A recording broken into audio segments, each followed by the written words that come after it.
আসসালামু আলাইকুম। বর্তমানে ইনস্টাগ্রাম অ্যাকাউন্ট খোলা কিন্তু খুব টাফ। সো অ্যাকাউন্ট বর্তমানে ঠিকভাবে খোলা যাচ্ছে না। অ্যাকাউন্টে দেখা যায় ঠিকমতো কোড আসে না, আর যাদের কোড আসে তাদের অ্যাকাউন্টগুলো সাসপেন্ড হয়।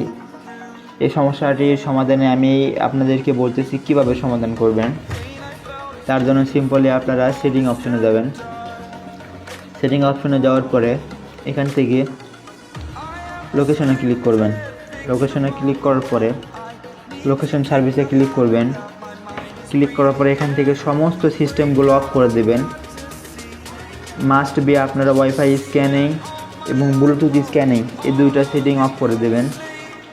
অফ করে দেওয়ার পরে আপনারা আবার চলে আসবেন। আসার পরে এখান থেকে দেখতে পাবেন গুগল রয়েছে, এই গুগলে ক্লিক করবেন।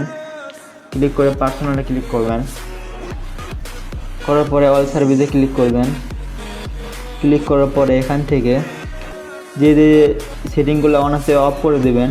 অফ করে দেওয়ার পরে আপনারা মাস্ট বি যে কাজটি করবেন সেই কাজটি হলো এই অ্যাডস দেখতে পাবেন, এখানে অ্যাডস নামে একটু অপশন রয়েছে, অ্যাডসে ক্লিক করবেন।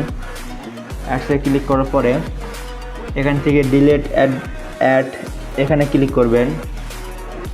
ক্লিক করার পরে এখান থেকে ক্রিয়েট নিউ অ্যাড এখানে ক্লিক করে কনফার্মে ক্লিক করবেন। কনফার্মে ক্লিক করলে আপনার কিন্তু ফোনের আইপি চেঞ্জ হয়ে যাবে, যার ফলে আপনার ফোনের আইপি আর ধরবে না। এরপরে আপনারা যে কাজটি করবেন, ফোনটি এখান থেকে ফ্লাইট মোড একবার অন করে অফ করবেন, ওয়াইফাই অফ করে অন করবেন। তাহলে কিন্তু আপনাদের আর সাসপেন্ড সমস্যা থাকবে না ইনশাআল্লাহ। তো ভিডিওটি ভালো লাগলে ভিডিওতে অবশ্যই একটি লাইক দিয়ে পাশে থাকবেন।